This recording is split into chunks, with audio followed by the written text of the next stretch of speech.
se não fosse Ele. Então eu quero louvar a Deus com este hino que diz que é Ele. A tua história, quem escreveu foi Ele. A minha vida, a tua vida está nas mãos dele. Ele está no controle. Aleluia. Exaltemos a Ele.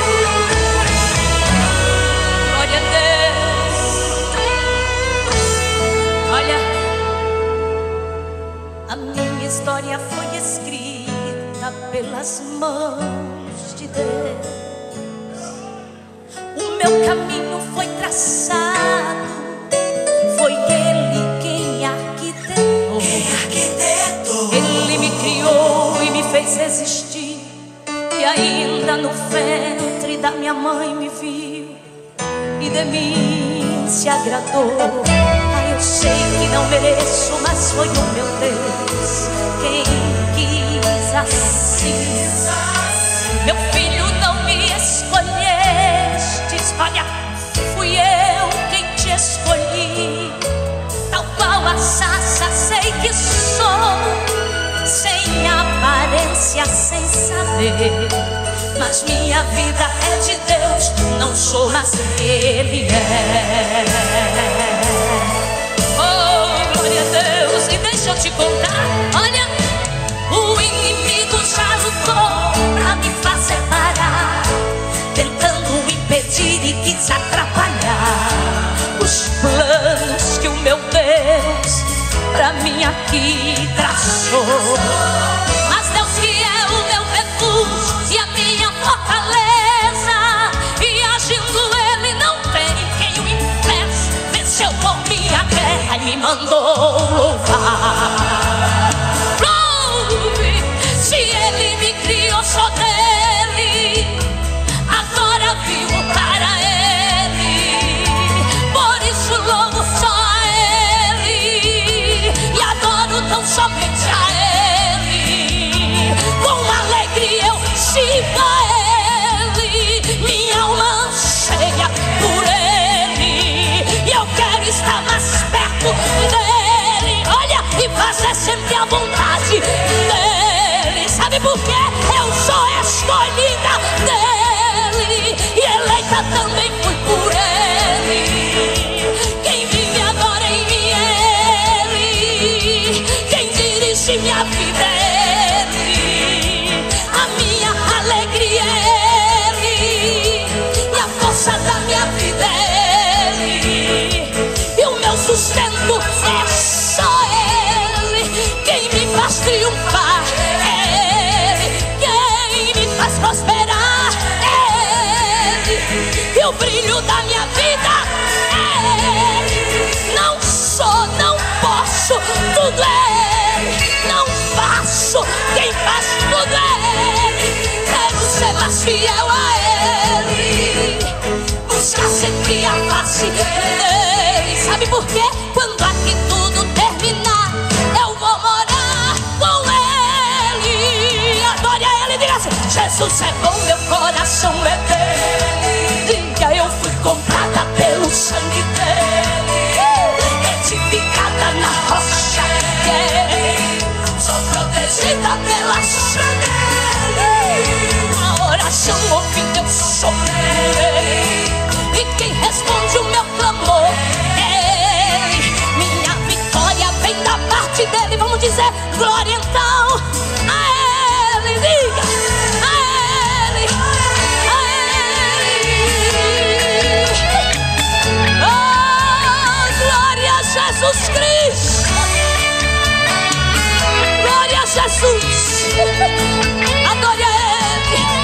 Jesus é bom, meu coração é dEle. Eu fui comprada pelo sangue dEle, fui edificada na rocha dEle, sou protegida, aleluia.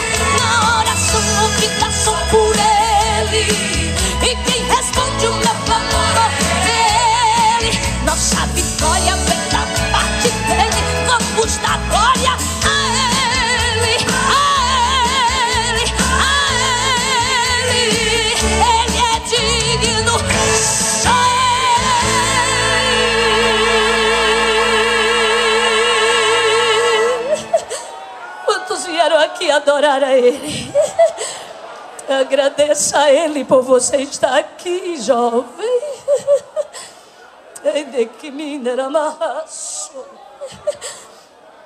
É privilégio. Não é para todo mundo, não. É para quem foi escolhido. Aleluia. A peleja não é nossa, a peleja é dele. Amém? Aonde estão os 300 de Gideão aqui? Levante a mão assim, dê um glória. Pode soltar o playback, a faixa 3 do outro CD. A faixa 3. CD Trajetória de um Fiel. Ele convoca você, jovem, para a guerra. Você é a atalaia. Tem que estar de prontidão. Oh, glória a Jesus Cristo. O resultado é vitória, vitória, vitória. Quem obedece a Ele, quem faz a vontade dEle, é mais do que vencedor. Vamos adorar a Ele. Aleluia. Glória a Deus.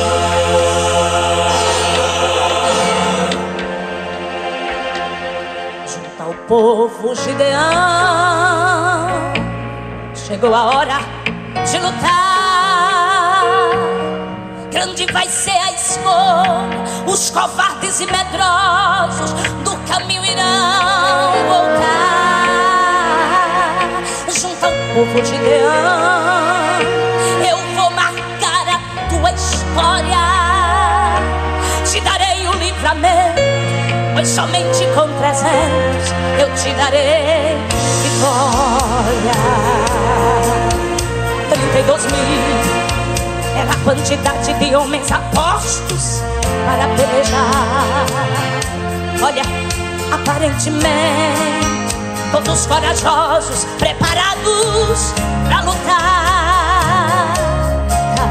Porém há momentos que Deus resolve agir diferente. E o Senhor disse a Gideão: ainda tem muita gente.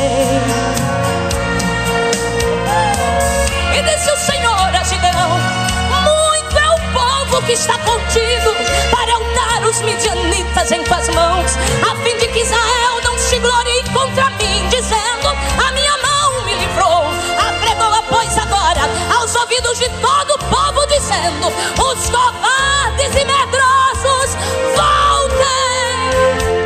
Então o povo ouviu.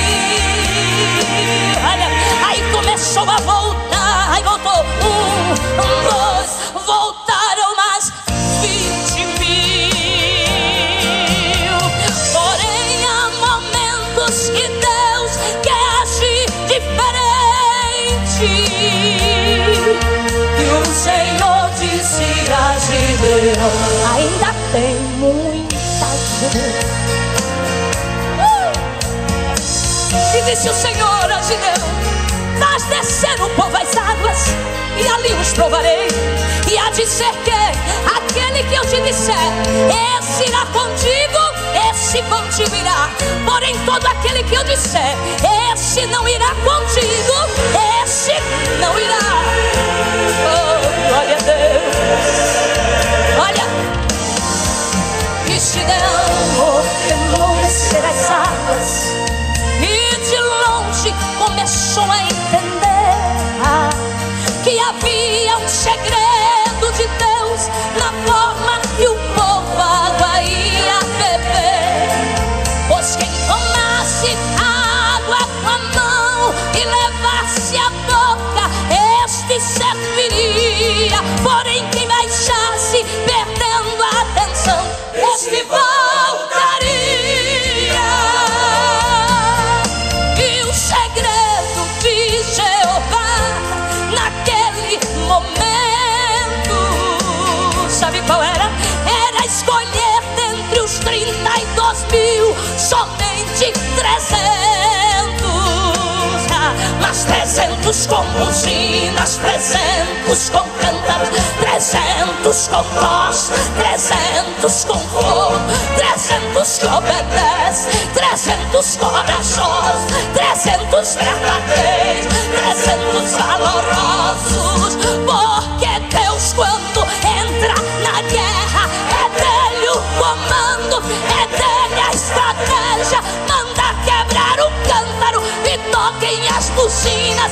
Não tente entender o trabalhar de Deus, e o resultado é vitória, vitória, vitória, vitória, vitória, vitória, vitória, vitória, vitória.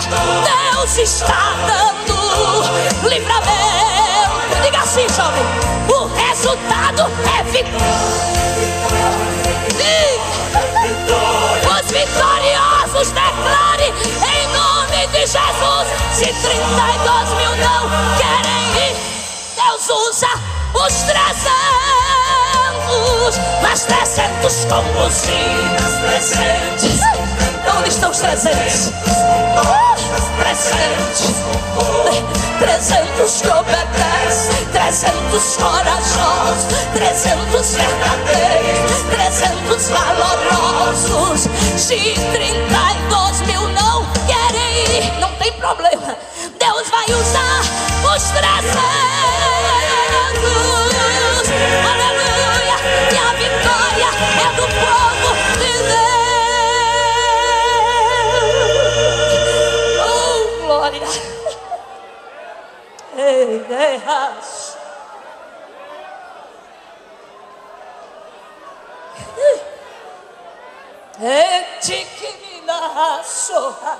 Ainda tem 300 na terra. Ei. Aleluia! Deus conta com você. Fica na porta, mardoqueiro. Teu dia vem aí. Fica na porta, mardoqueiro, que o teu dia vem aí.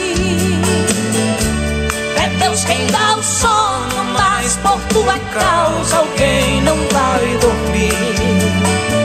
Fica na porta, mardoqueiro, que o teu dia vai chegar. Ainda gritaram teu nome pela rua, quando Deus quer detém o sol e para a lua, mas na terra vai jorrar. Olha que história linda. Amã se preparou pra acabar com Mardoqueu.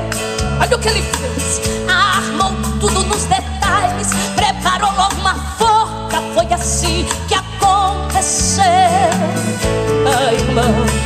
Mas a mãe esqueceu que Mardoqueu tinha um dono. Deus entrou com providência e naquela noite o rei perdeu o sono. Fica na porta, Mardoqueu,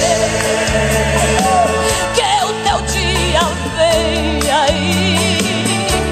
É Deus quem dá o sono, mas por tua causa alguém não vai dormir. Diga comigo assim: fica na porta, Mardoqueu, que o teu dia vai chegar. Ainda gritaram teu nome pela rua, quando Deus quer detém o sol e para a lua, mas na terra vai jorrar. E olha o que aconteceu. E assim o rei falou: leiam algo para mim. Ele estava em pé. Aí leram o livro das crônicas, e naquele livro estava escrito assim: que o irmão Mardoqueu livrou o rei das mãos de Teres e Bigtã, e nada lhe foi feito. E naquela hora o rei mandou chamar Amã. Vem cá, Amã, e disse o rei: me diga, Amã, como é que eu devo honrar a um homem que aqui no meu reinado dele eu me agradar? O que é que eu faço, Amã? E a soberba subiu direto ao seu coração e disse: Amã, o rei dar uma sugestão. Mande selar o cavalo, que é de costume o rei montar. Traga as vestes reais, ponha nele sua coroa, eu sei que ele vai gostar. Mande alguém gritar na cidade que este homem é do agrado seu. E o rei disse: muito bem, levante e faça assim com o meu servo Mardoqueu. Fica na porta, Mardoqueu, que o teu dia vem aí. É Deus quem dá o sono, mas por tua causa alguém não vai dormir. Não se apresse não, fica na porta, Mardoqueu. Fica lá, fica lá, fica lá, fica lá, fica lá, fica lá, fica lá, fica lá, fica lá, fica lá, fica lá, fica lá. É, Deus vai agir por você. E depois vão ter que aceitar que você venceu e que das suas obras Deus não se esqueceu. Tudo está registrado e foi desta maneira que Ele quis agir. E quem te humilhou e projetou teu fim vai ter que declarar que é Deus quem faz assim. E pode ficar certo, quem fez a tua forca dela vai cair. Vão ter que aceitar que você venceu, venceu, venceu, venceu, venceu. Levante a mão e diga: venci, venci, em nome de Jesus. Venci, venci, venci. E quem te humilhou e projetou teu fim vai ter que declarar que é Deus quem faz assim. E pode ficar certo, quem fez a tua forca, o que é que vai acontecer? Ela vai cair, porque Deus vai agir.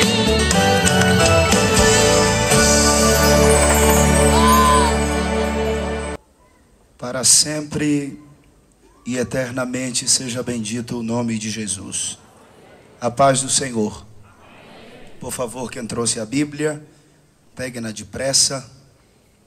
Epístola de Paulo aos Romanos, capítulo de número 13. É o texto para a nossa reflexão nesta noite. Enquanto você procura, eu falo da imensa alegria de poder estar convosco. Esse congresso da UMADUC é falado no Brasil inteiro e todos os pregadores têm vontade de estar aqui ministrando. E eu fui privilegiado pelo convite.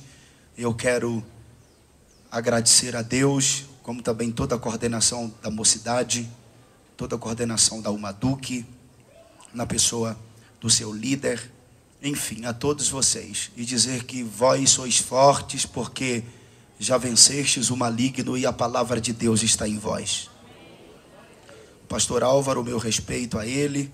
Trago um abraço do pastor Joaquim Almeida, a irmã Shirley Almeida e pastor Sérgio Almeida, lá de Fort Lauderdale, na Flórida, me pediu que eu transmitisse esse abraço. Rever a irmã Erelian, seu esposo, enfim. Eu não vi o Madison Nobre aqui, mas ele deve estar em algum lugar. Deus abençoe a todos vocês. Romanos capítulo 13. Nós iremos ler o versículo de número 11. Versículo 11 do capítulo 13 da Epístola de Paulo aos Romanos. Todos acharam? Por favor, digam amém. Amém. E isto digo, conhecendo o tempo, que é já hora de despertarmos do sono, porque a nossa salvação está agora mais perto de nós do que quando aceitamos a fé. Romanos é comumente conhecida como a maior exposição da doutrina cristã em qualquer parte das Escrituras. Paulo, o seu autor, estava debaixo de uma unção sobrenatural quando a escreveu. Esta epístola passou a ser tão importante que os pais da igreja a exaltou de forma sobrenatural. Crisóstomo, um dos pais da igreja, ele disse que lia esta epístola uma vez por semana. Melanchthon chegou a dizer que a transcreveu à mão por 2 vezes, no intuito de conhecê-la melhor. Já Martinho Lutero, o grande reformador protestante, ele disse que a epístola de Paulo aos Romanos é o livro principal do Novo Testamento e denominou-a o Evangelho Perfeito. Sir William disse que a epístola paulina aos Romanos é como uma filosofia da história. E por fim, o Dr. David Bacon, ele disse que a fé da cristandade deve mais a esta epístola do que a qualquer um outro livro do Novo Testamento. Nesta epístola, que é aplicável a todos os cristãos de todos os tempos, o apóstolo missionário fala de grandes temas como redenção, culpa de toda a humanidade, nossa incapacidade de receber os favores de Deus, a morte redentora de Cristo e o livre dom da salvação. E depois de ele discorrer a respeito de vários assuntos, do capítulo de número 13, a partir do versículo 1 ao versículo 7, Paulo reservou esses versículos para nos falar sobre a submissão à autoridade. Do versículo 8 até o versículo de número 14, Paulo reservou esse texto para nos falar sobre o amor ao próximo, a vigilância e a pureza. E ele começa dizendo no versículo 8: a ninguém devais coisa alguma, a não ser o amor, com que vos ameis uns aos outros, porque quem ama aos outros cumpriu a lei. Com efeito, não adulterarás, não matarás, não furtarás, não darás falso testemunho, não cobiçarás. E se há algum outro mandamento, tudo nesta palavra se resume: amarás ao teu próximo como a ti mesmo. O amor não faz mal ao próximo, de sorte que o cumprimento da lei é o amor. Versículo 11, onde lemos: e isto digo, conhecendo o tempo, que é já hora de despertarmos do sono, porque a nossa salvação está agora mais perto de nós do que quando aceitamos a fé. O versículo 12, 13 e 14 ainda diz: a noite é passada e o dia é chegado. Rejeitemos, pois, as obras das trevas e vistamo-nos das armas da luz. Andemos honestamente como de dia, não em glutonarias, nem em bebedeiras, nem em desonestidades, nem em dissoluções, nem em contendas e inveja, mas revesti-vos do Senhor Jesus Cristo, e não tenhais cuidado do corpo nas suas concupiscências. A bem da verdade é que aqui o apóstolo Paulo, ele aborda um alto padrão de conduta moral com vistas à proximidade da volta de Cristo para arrebatar a sua igreja. Essa epístola, ela foi escrita em cerca de 60 para 62 depois de Jesus. Fazem mais de 1940 anos que Paulo escreveu esta epístola. Nos dias de Paulo, ele já via o estado deplorável dos predicados, das qualidades espirituais e morais dos homens.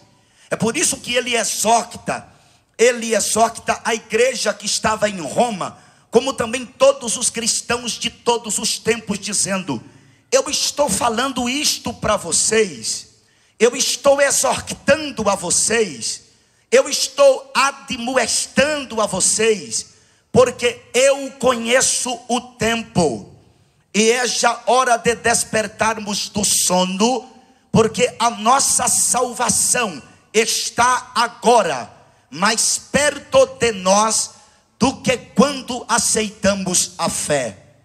Quando ouvimos falar sobre o tempo, a primeira coisa que vem na nossa cabeça é a meteorologia.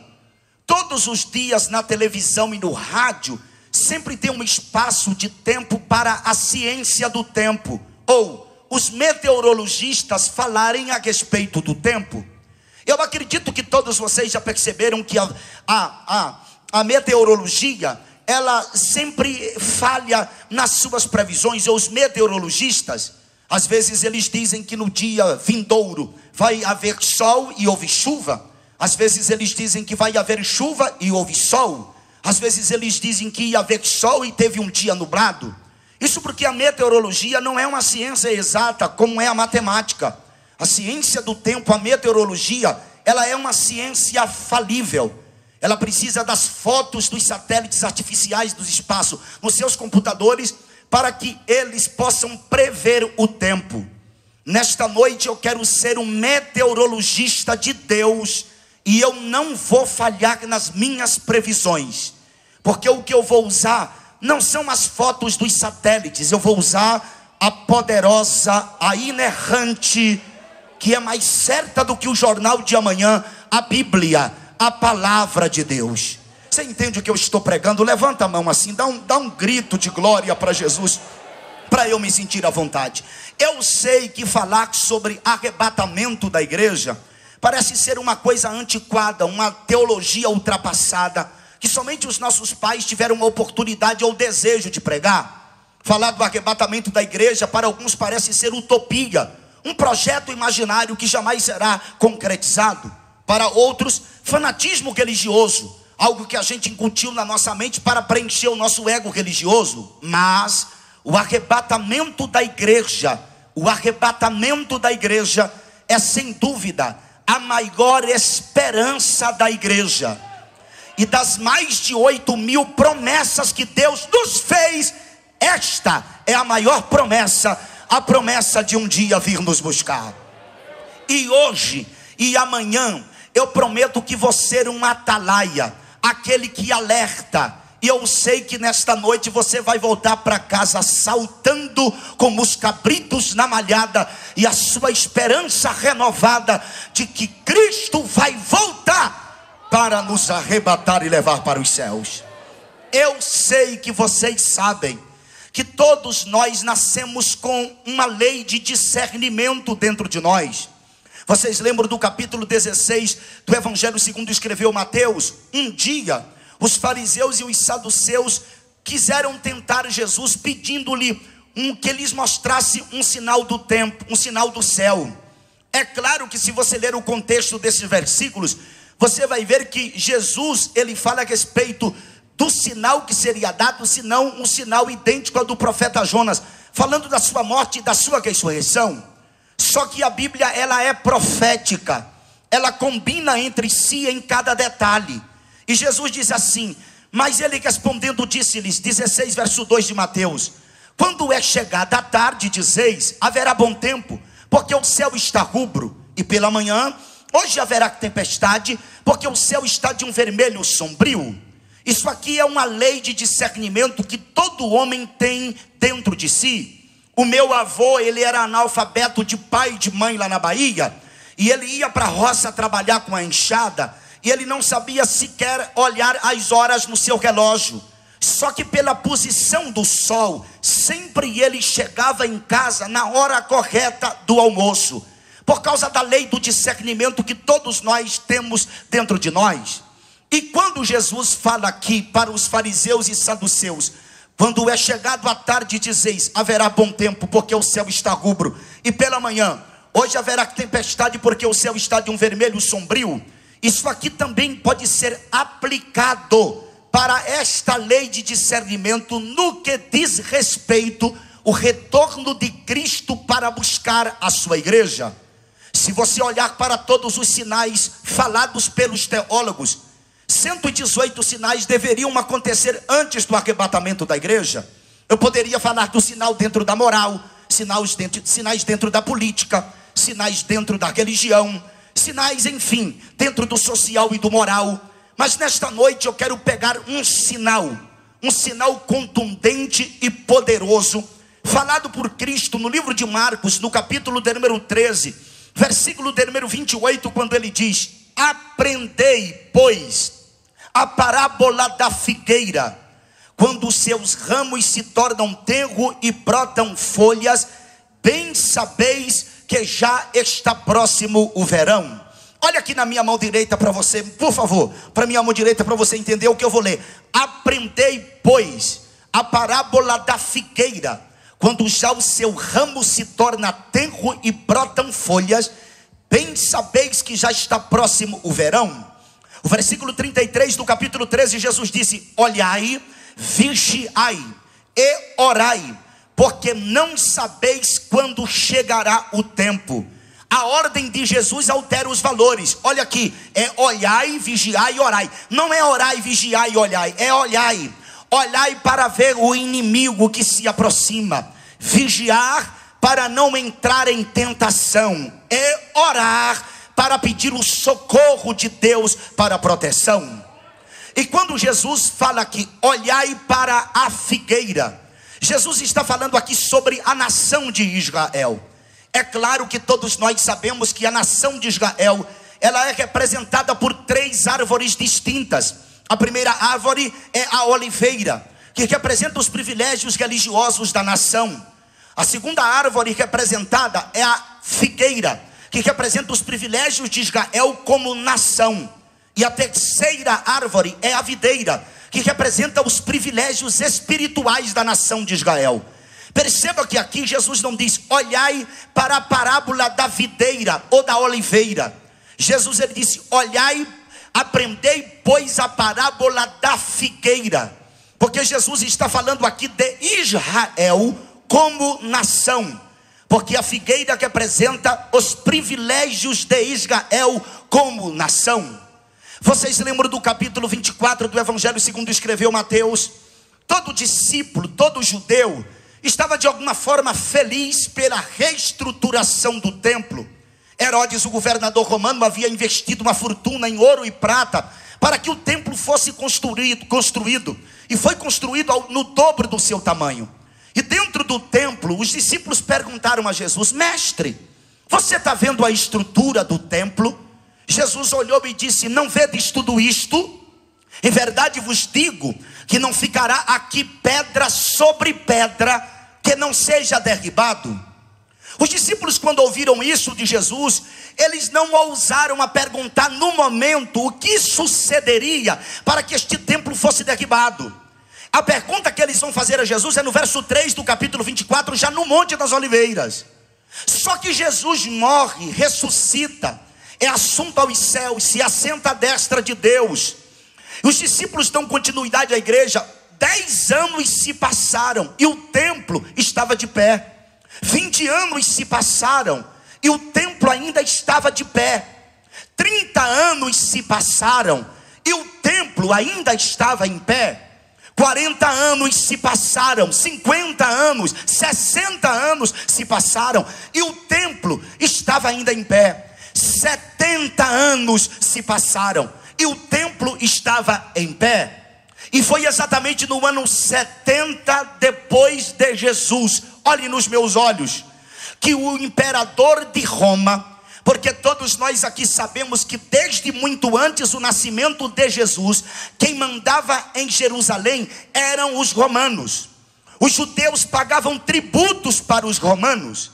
E no ano 70 depois de Cristo, ainda os judeus pagavam tributos para os romanos. E o imperador, ele faz uma carta, sela esta carta, e através de um mensageiro, manda esta carta para a cúpula judaica, dizendo ao sumo sacerdote que era necessário que se enviasse para Roma muito depressa os 5 talentos de ouro, ou cerca de 150 quilos de ouro que existia dentro do templo. Quando o sacerdote leu aquilo, reuniu-se com seus colegas, com a sua cúpula, e eles chegaram a uma conclusão de que os 5 talentos de ouro não seria enviado para Roma, porque eles estavam cansados de tanto pagar tributos. Quando aquele mensageiro retorna para Roma com as prerrogativas do sumo sacerdote e a cúpula, que o imperador de Roma ler a carta de resposta do sumo sacerdote, dizendo que não enviaria os 5 talentos de ouro que existia dentro do templo, o imperador manda introduzir na sua presença Tito Flávio Vespasiano, o maior general de guerra que Roma já teve. Quando esse general entrou, foi introduzido à presença do imperador. O imperador pediu que ele se armasse com muitos soldados romanos, com catapultas de lançamento, máquinas de assédio, e sitiasse em volta da cidade de Jerusalém, e destruísse a cidade completamente, pegasse os judeus, matassem, outros levassem para serem escravos, e os 5 talentos de ouro deveriam ser levados para Roma. Quando esse general sai de Roma, que vai para Jerusalém, ele se acampa em volta da cidade de Jerusalém. O cerco, segundo Flávio Joséfo, durou 1 ano e 4 meses aproximadamente. O cerco, primeiro, era uma estratégia militar. As pessoas que estavam dentro da cidade comiam toda a comida, bebiam toda a água e depois ficavam fracos fisicamente, e o exército invasor invadia a cidade e vencia o povo facilmente. Só que durante esse período do cerco do general Tito Flávio Vespasiano, muitos judeus tentaram escapar daquele cerco. E segundo Flávio Joséfo, um dos grandes historiadores judeus, diz que neste tempo os judeus que tentavam fugir, os romanos pegavam esses judeus e crucificavam os vivos. Disse que neste tempo crucificava-se cerca de 500 judeus todos os dias, a ponto de fazer uma imensa floresta de cruz. E procurava-se uma árvore cujo caule sustentasse um homem, e não encontrava diante de tantas crucificações que foram efetuadas.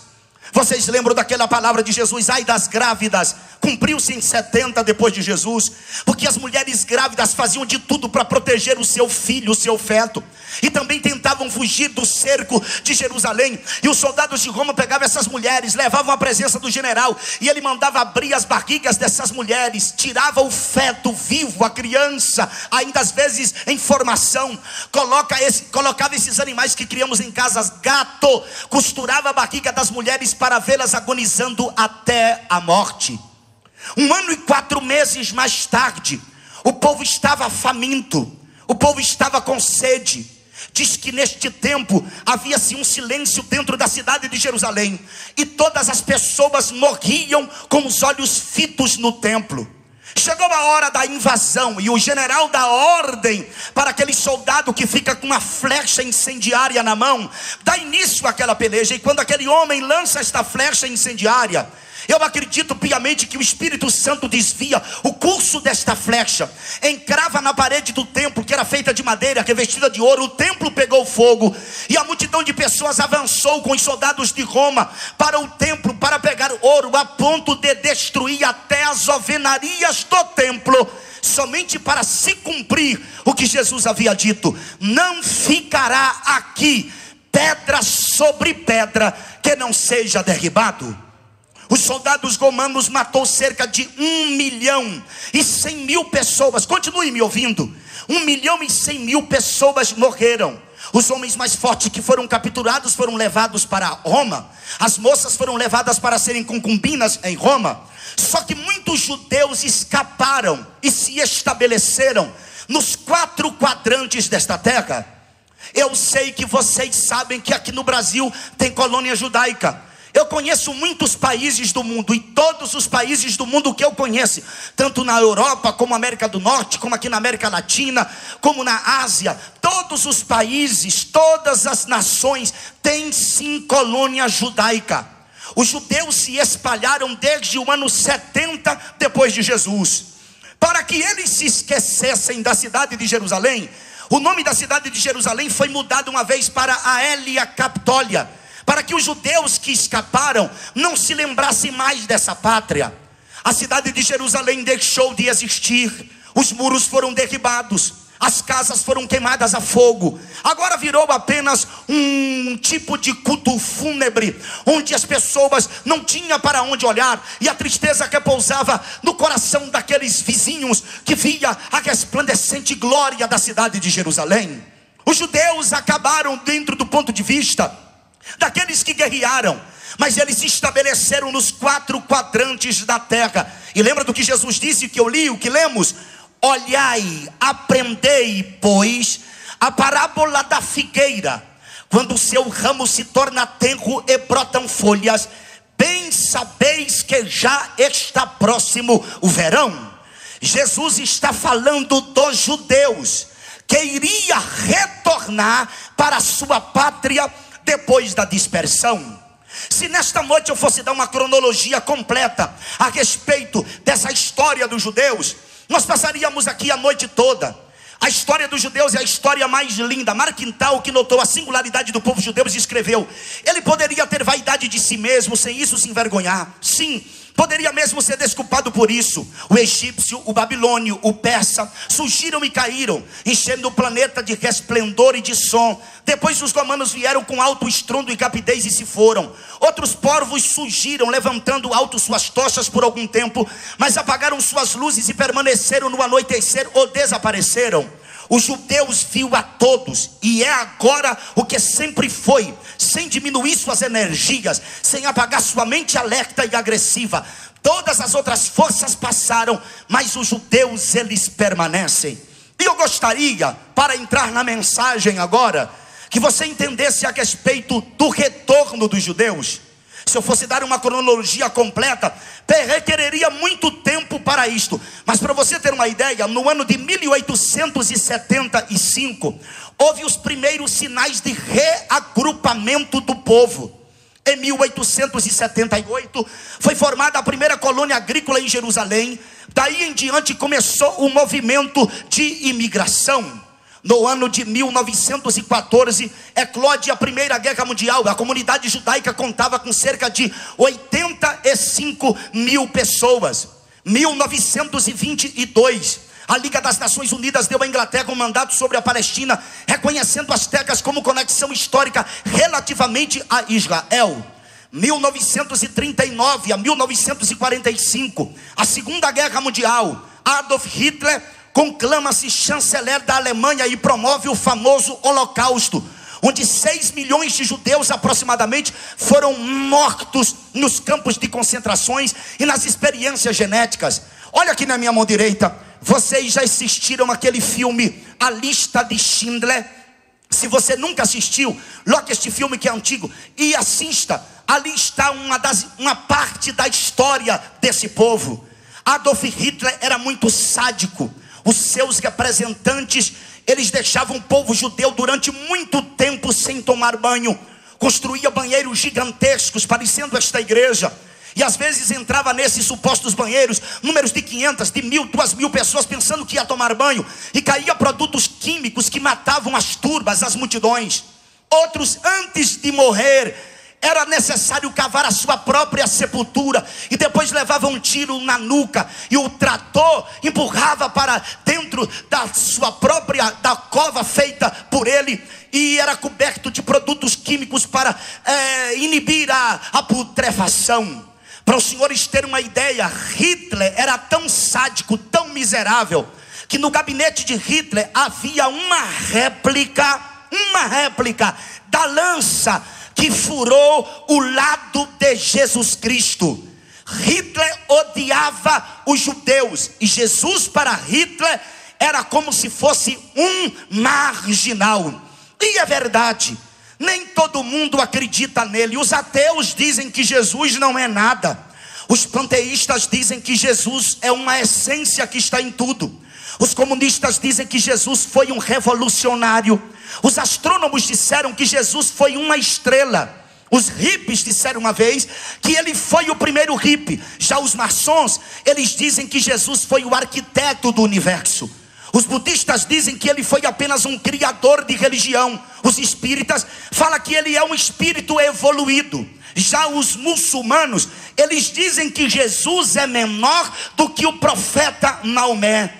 Um dia Silvio Santos, numa entrevista, ele disse que se Jesus viesse hoje, seria como um político, como Luiz Inácio Lula da Silva, Ciro Gomes ou outro qualquer.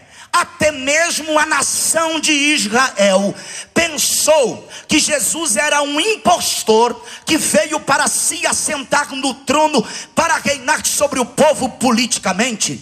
Só que João Batista, o primo de Jesus, ele batizava no Rio Jordão.